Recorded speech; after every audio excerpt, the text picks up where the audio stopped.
Flash News, and here is the first one. Deputy Prime Minister of Ethiopia, Dammaqee Mokonnin, met with Sudanese President Omar al-Bashir in Khartoum yesterday. Speaking after the meeting, Dammaqee said, "We discussed frankly about how to develop bilateral relations. We agreed to set up committees to implement the agreements, support cooperation between the two countries in various fields, exchange experiences and address border issues," he added. During the meeting, President al-Bashir reaffirmed the strong relations between Sudan and Ethiopia and called for more cooperation between the two countries in all fields. In a press statement after the meeting, Sudanese Foreign Minister Dr. Dardari Mohamed Ahmed said that the meeting touched on a number of issues of mutual concern. The two sides agreed on the importance of the joint border between the two countries and worked together to complete the mission, he said. They also underscored the importance of activating existing cooperation committees between the two countries at all levels, the Foreign Minister added. According to FBC website, Deputy Prime Minister Dammaqee presented the condolences of the government and people of Ethiopia to the martyrs of the plane crash in Gedaref State, where Governor of Gedaref State and 6 other officials were killed in a helicopter crash a week ago.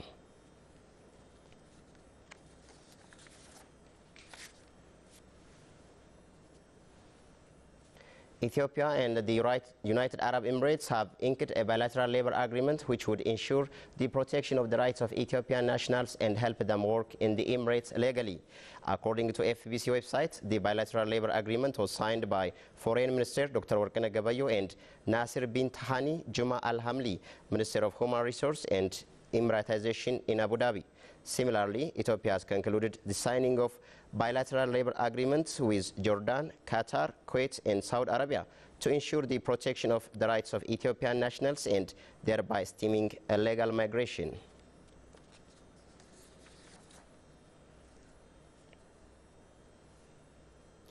Addis Ababa University has awarded an honorary doctorate degree to Professor Asmarom Leggese for his great anthropological works in the Gada system over the last 45 years. Olkaba Wundumu has more on that. Addis Ababa University has bestowed a honorary doctorate degree to Professor Asmarom Leggese.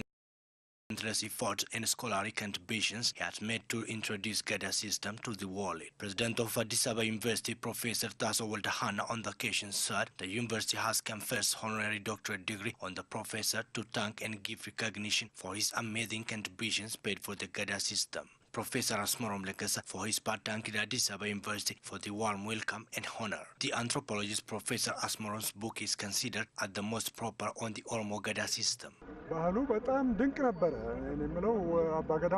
When I meet Abba Gadas, I feel great. I believe that all Ethiopians have their own civilization, culture and values. The Gada system is the most unique and original democracy that makes it unique from other governing systems. President of the Oromia Regional State Lamma Magarsa on the occasion thanked the university for honoring the professor for his interest contribution paid to the Gada system. The president added research centers and universities of the country should strengthen their study on the Gada system, which is the pride of Africa and the rest of the world.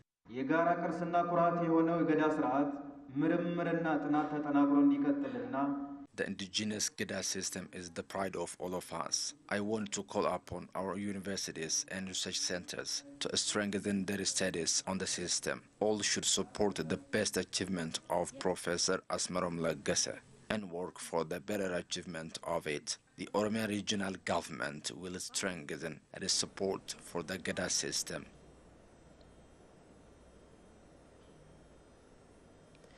An electronic investment guide to Ethiopia was officially launched yesterday at ceremony held in Finfinne City at the United Nations Conference Center. The web-based investment promotion tool covers a wide range of topics deemed relevant to investment consideration and will serve as the first point of contact for domestic and international companies and business people interested in investing in Ethiopia. The platform highlights the various investment opportunities in the country and provides information on the costs, laws and regulations related to various aspects of investment such as business setup, labor, taxation and access to land, according to FBC website. Investors may also be interested in contact details of relevant public institutions, official texts of laws and directives, as well as in feedback collected among investors who are already active in Ethiopia. The guide for Ethiopia was developed by the Ethiopian Investment Commission in collaboration with the ICA and UNACTAD. As part of the project, the two UN organizations have provided capacity building and technical assistance to the EIC staff that will own, manage and update the platform regularly. Since the beginning of the year, ICA and UNACTAD have jointly launched guides in 6 other African countries, namely the Republic of the Congo, Malawi, Zambia, Nigeria, Madagascar and Mauritania.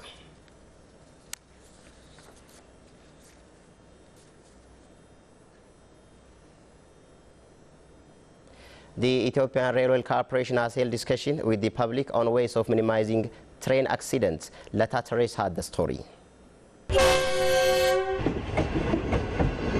It was to be recalled that the people residing around Ethio-Djibouti Railway held a discussion along with Ethiopia's Railway Corporation on ways of reducing traffic accidents that took place on the railway, which has claimed the lives of livestock of its vicinity. However, the corporation announced that traffic accident that used to be encountered on the railway is decreasing. Previously, the corporation has paid compensation worth 4.5 million birr to owners of killed animals due to the accident. Director of the Ethiopia's Railway Corporation, Engineer Tselon Sarka, told Ethiopian news agency that the accident was serious, especially on the railway from Adama up to Meso. He said it was possible to reduce the accident through holding discussions with residents of the area at different times, recalling the killing of 23 camels in the last October because of the traffic accident on the railway. According to him, the train which operates at the area has stopped its operation for a day at the time of the accident. The accident is reduced to 4 goats killed in the last November due to the same accident. The corporation said the construction of bridge which overcrossed the railway and the commencement of traffic control work have contributed to the reduction of the accident. The corporation said it is working to get $500 million revenue till the end of this month.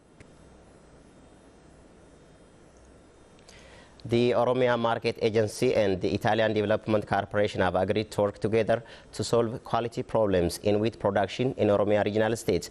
The Oromia Agriculture Bureau said it's working to increase wheat production in quantity and quality in the region. Sorech Agabanecha reports.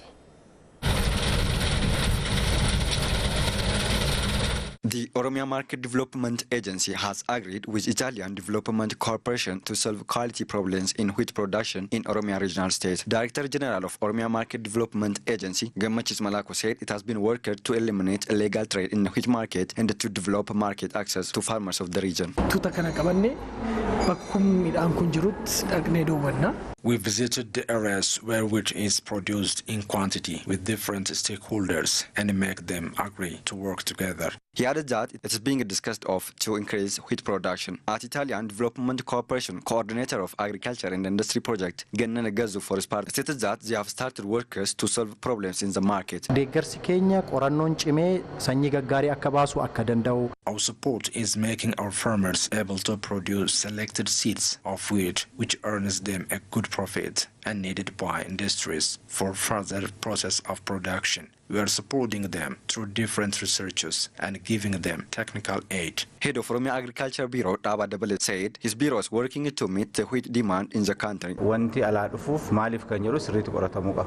we see the total production of wheat in our region, we are producing high quantity in Bale, RC and other zones of Oromia, but we are still importing wheat as a country. We are investigating the main cause why we are always importing it. Different data shows that Ethiopia is producing 4.5 million tons of wheat per year, but the demand is about 7 million tons. Recently, a delegation led by Prime Minister Dr. Abiy Ahmed has visited a wheat production in Bale zone and discussed with farmers to solve the problems in the lack of market and the quality problems.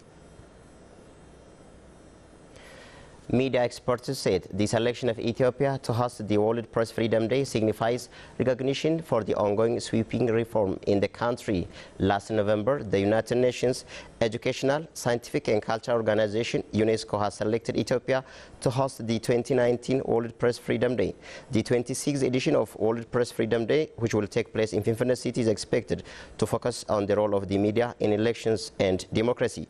The journalists from various media houses told the INA that the move by UNESCO revealed a shore up for the democratic reforms in Ethiopia, especially in the media sector. The United Nations General Assembly declared May 3 to be World Press Freedom Day to raise awareness of the significance of freedom of the press.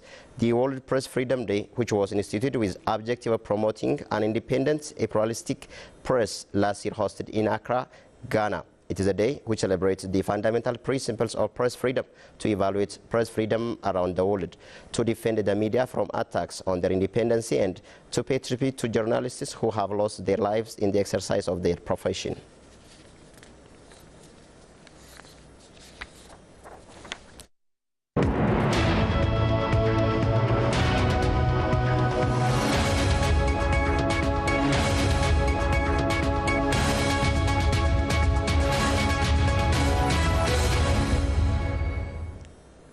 The news comes to life from Oromia Broadcasting Network. Let's proceed to the news that we have got from abroad. A baby on a small Pacific island has become the first person given a vaccine delivered by a commercial drone. UNICEF arranged for the drone to be flown some 40 kilometers across rugged mountains in Vanuatu that otherwise take hours to cross. About 20% of children in Vanuatu don't receive important vaccinations because the supply is too difficult. The UN Children's Organization hopes that drone delivery will in future be of vital importance in remote areas. While drones have been used before to deliver medicine, UNICEF says this was the first time globally that a country had contracted a commercial drone company to get vaccines to remote areas. Two companies competed for the project on Vanuatu, and it was Australia's Soup Aero that won the bid after successful trials earlier this month. Its drone carried the vaccine in a styrofoam box with the ice packs and a temperature logger to a remote village on the island of Iramango from Dillon's Bay on the west of the island to Cook's Bay on the east. The medicine was then used by local nurse Miriamina Pil to vaccinate 13 children and 5 pregnant women. Without the drone, Cook's Bay is only accessible on foot or by boat. Both those options take hours compared to the 25 minutes it took for the drone to reach the village, the BBC reported.